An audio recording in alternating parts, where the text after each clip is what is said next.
morningnews.id. Ini baru berita.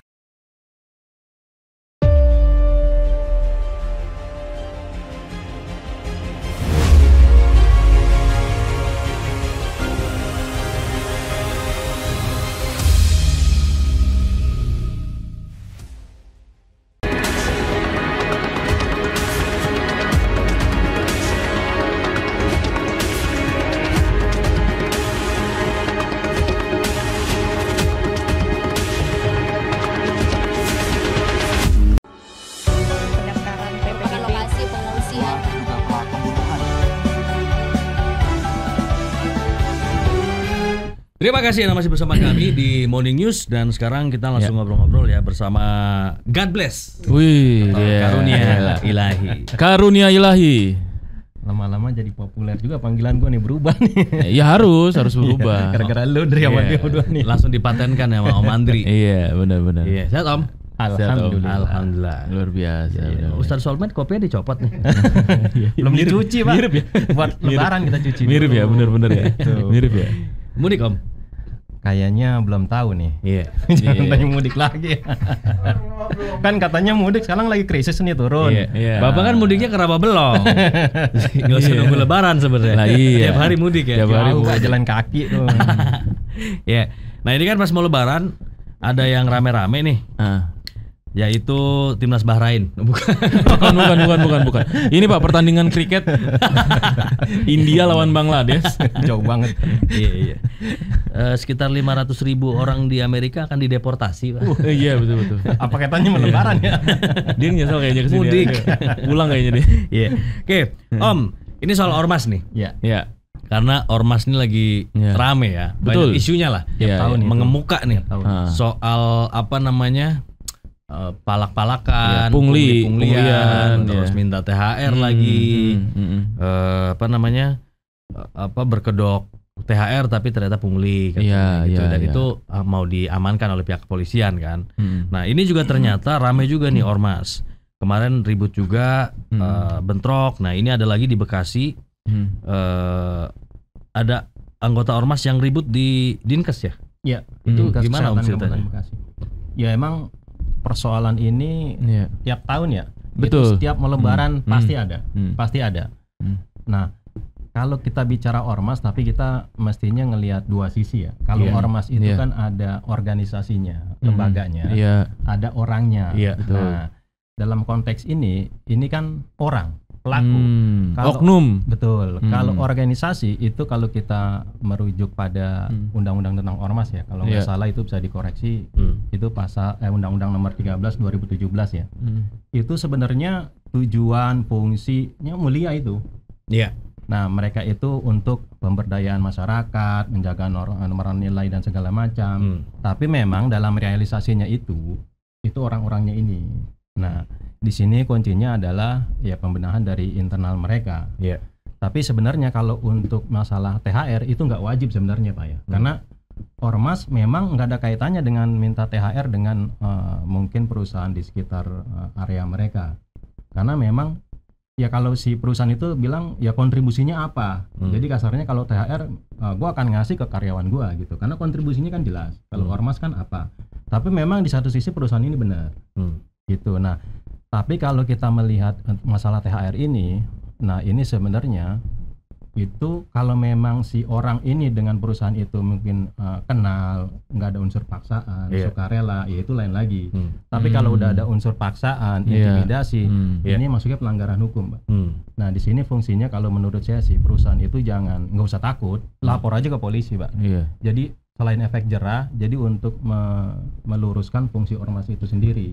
Karena memang ormas tidak untuk itu. Jadi untuk apa sih sebenarnya ormas itu ada? Ya kan kalau yang saya bilang tadi yang undang-undang nomor 17 2013. Nah, maksudnya dia itu berkumpul untuk menyalurkan aspirasi sesuai dengan yang mereka sepakati.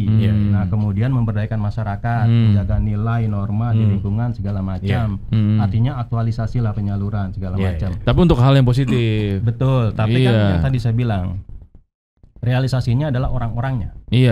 Gitu. Justru banyak yang jadi Bang Jago lah. Betul. Bisa dibilang begitu. Yang disayangkan memang kalau memang kita bicara oknum ya, mereka tapi pakai seragam resmi. Iya. Itu banyak Kan lagi. gitu. Ramean lagi. Nah, ini sebenarnya pimpinan ormasnya yang harus turun. Kalau memang itu salah, ya salah, jangan dilindungin. Biar aja proses aja di proses hukum. Karena kalau bicara intimidasi, paksa, udah memaksa, itu udah pelanggaran hukum, itu ranah polisi, lepas aja. Karena kalau dilindungi nanti cerita yang jelek ya ormasnya itu sendiri. Gitu. Cuman kan takutnya perusahaan lapor malah diintimidasi. Makin diintimidasi. Iya. Nggak selesai masalah nanti. Mungkin hari ini selesai, misalnya ada tindakan deh dari aparat gitu ya. Tunggu aja katanya, kata ormas nih. Ntar kelar nih, bulan-bulan depan, berapa bulan lagi, tahun depan kita serang lagi, kita gas ini lagi, teror lagi. Gitu. Tapi emang gini, kita bisa pahami realisasi itu beda dengan yang kalau idealnya ya. Misalnya gini, gue seorang pengusaha, lu datang THR dong. Nih gua ormas nih. Lu dengan jago segala macam. God bless.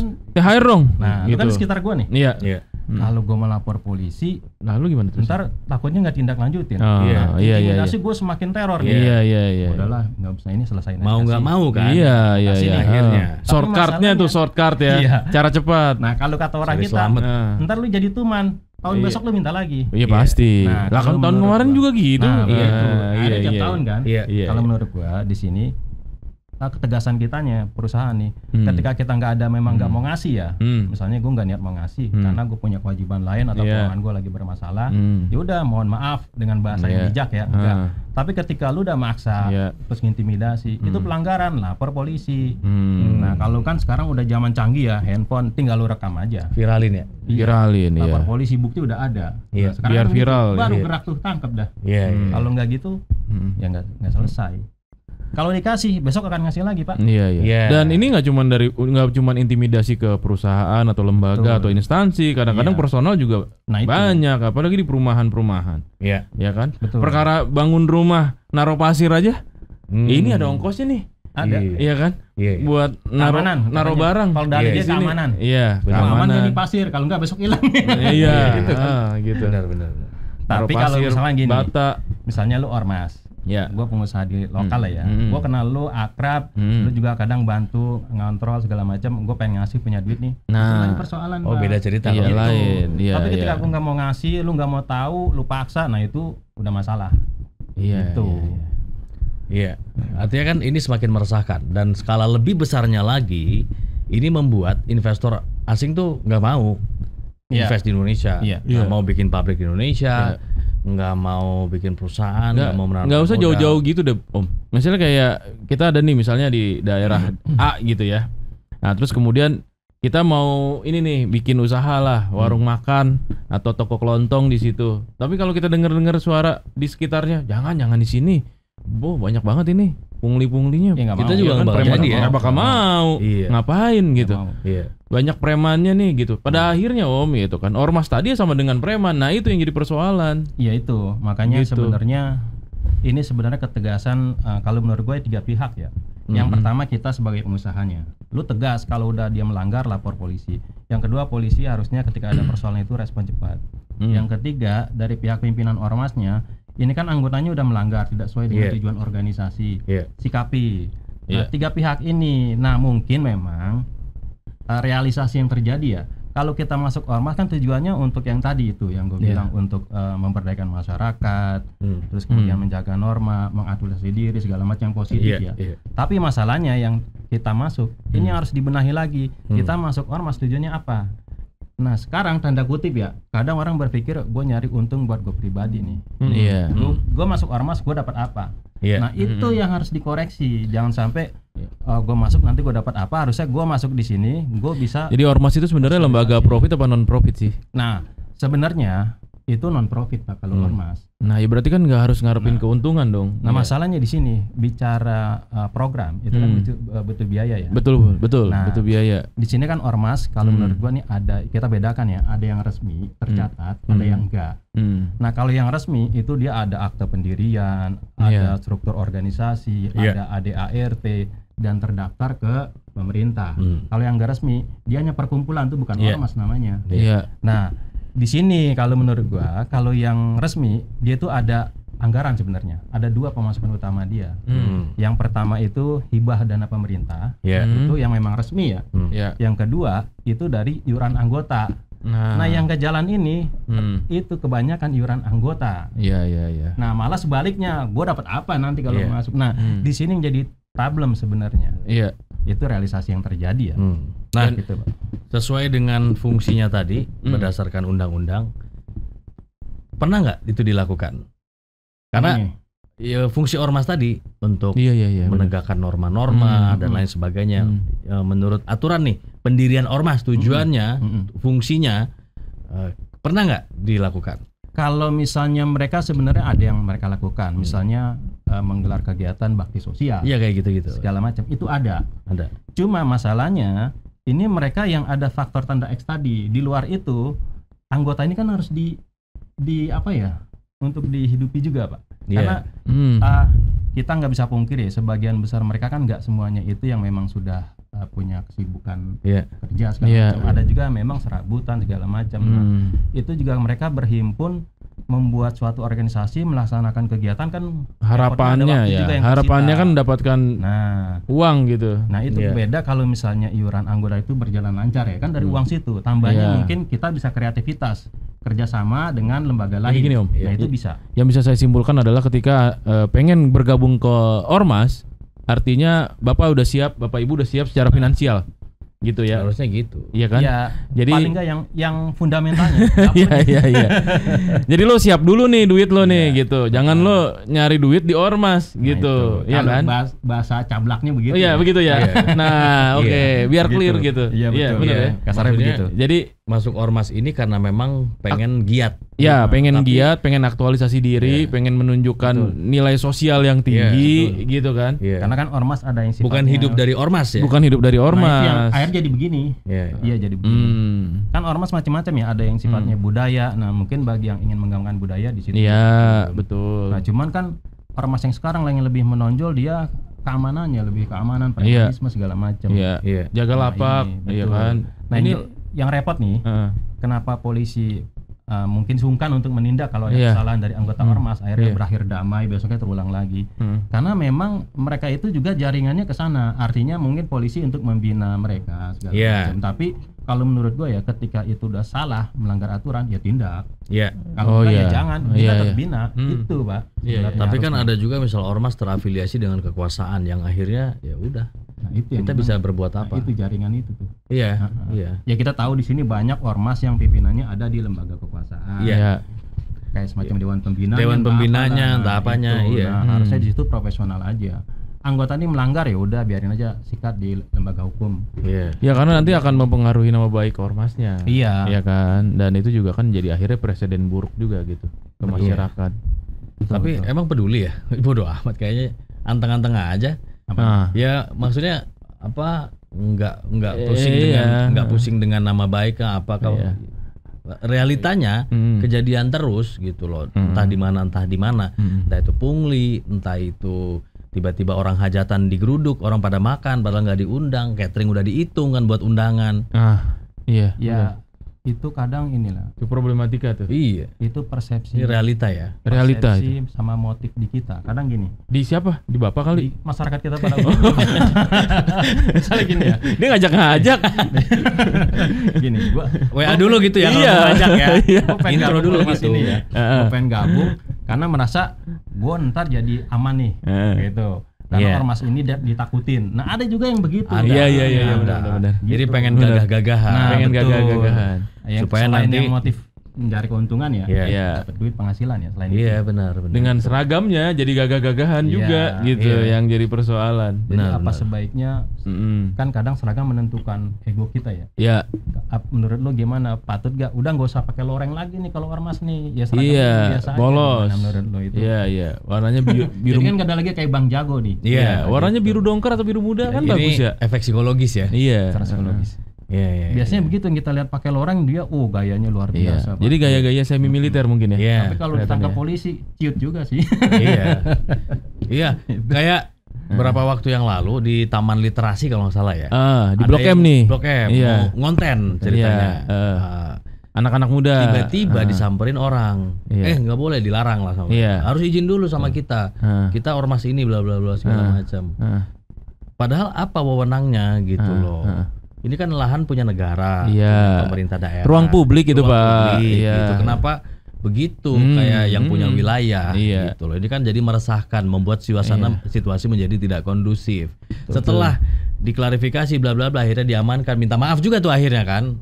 Oknum anggota ormas itu. Jadi kayak harus begitu dulu gitu sampai akhirnya minta maaf. Tapi kan kalau belum kayak gitu ya kayak abang jago aja terus gitu loh. Iya benar. Yang punya wilayah intimidasinya itu. Intimidasi. Nah, orang hajatan aja kadang didatangin sama dia. Iya, makanya. Nah, apakah ada ini pelatihan intimidasi mungkin gitu ya? Ada nggak sih? Kok semua tipikalnya sama sih? Ya, ngomongnya kan gitu ya. Ya, kan sama mereka, kan? Ya, mereka kan pakai seragam loreng itu, Pak. Udah itu. Bukan, maksudnya emang ada pelatihannya gitu. Jadi nggak belajar. Dia nggak belajar sendiri, Pak. Kalau misalnya dia belajar sendiri pasti kan beda antara satu dengan yang lain. Gitu. Nah, ini bisa seragam, Pak. Di mana-mana begitu. Itu biasanya psikologis. Psikologis massa. Orang kalau udah berhimpun, dia akan merasa hebat. Tapi kalau dipecah sendiri-sendiri, ciut, Pak. Iya, benar. Itu udah psikologis massa. Benar. Lu kan pasti ngerti apa yang itu lu. Iya. Jadi ketika berhimpun ngelihat temannya begitu pasti akan ke bawah. Akan ke bawah ya. Dengan sendirinya tuh. Tapi ketika dia sendiri di tempat lain ya, nggak berani dia. Pasti dia akan cenderung pasif ya. Jadi harus rame bareng-bareng. Yang beneran jago, itu disebut Bang Jago. Yang beneran jago tuh lone wolf ya, yang sendiri-sendiri. Iya. Itu beda. Oke, ada Pak Indra Simamora nih. Ormas ke pedagang tidak ada yang positif nih, maksa banget setiap bulan apalagi pas Lebaran. Lapor polisi, nah polisi juga minta THR nih. Ormas lebih mirip preman menurut pengalamanku ya sebagai pedagang. Iya kan akhirnya repot kan? Iya. Ada Pak Wijaya, ormas minta THR kepada ketum dan pembinanya yang memanfaatkan tenaga mereka, jangan minta kepada masyarakat atau pengusaha. Itu. Iya. Karena kadang-kadang jumlah massa ini dimanfaatkan oleh sekelompok orang ya untuk kepentingan mereka sendiri. Betul. Untuk perahu mereka gitu, untuk kekuatan mereka sendiri. Oke. Ada yang ngomongin juga nih timnas. Setuju kalau lawan Bahrain kalah lagi panggil aja pelatih Persib yang jago itu siapa teh? Bojan Hodak ya. Oke, itu dia komen-komen dari sobat Agus dan juga pendengar Trijaya. Om God bless. Ada lagi Om mungkin info-info lainnya yang bisa apa yang ditambahkan? Paling itu kali ya. Kalau untuk ormas ya. Ormbak belum? Ormas cowok, ormas cewek Ormbak. Ormbak itu udah Pak tahun 70-an, 80-an. Itu Orba ya. Iya. Masuk. Ada lagi dia. Oke, jadi isunya mungkin sekarang juga lagi ramai mau menjelang mudik kali ya. Iya. Tapi emang benar tadi mudik ini kita nggak tahu ya kayaknya turun sih karena kan masalah. Tadi kita sempat bahas tuh ya. Iya itu lagi turun. Penurunan jumlah mudik. Apalagi kemarin banyak bencana banjir ya. Mereka banyak yang habis hartanya, akhirnya mereka lebih fokus. Sebenarnya kan lebih juga ke badai ekonomi juga terjadi ya di awal tahun ini ya. Banyak kita, PHK terus alam, kan? Banyak PHK dan segala macamnya ngaruh juga ternyata. Oke. Tapi mudah-mudahan semuanya aman terkendali ya. Amin. Terlewati lah masa-masa itu ya. Iya. Dan kita juga menjalankan puasa dengan khusyuk ya. Betul. Sampai hari kemenangan nanti di hari Lebaran. Amin. Om God bless, thank you ya. Oke, sama-sama. Thank you Om. Ya. Thank you Om. Oke, baik kalau begitu. Sobat Anyus, sampai di sini kebersamaan kita di Morning News edisi hari ini. Besok kami akan hadir kembali dengan isu-isu dan juga informasi lain yang juga tidak kalah hangat dan menarik tentunya. Saya Fadli Sungkara dan saya Andri Susanto. Undur diri mewakili teman-teman yang bertugas mengucapkan terima kasih atas kebersamaan Anda di pagi hari ini. Selamat pagi. Sampai jumpa.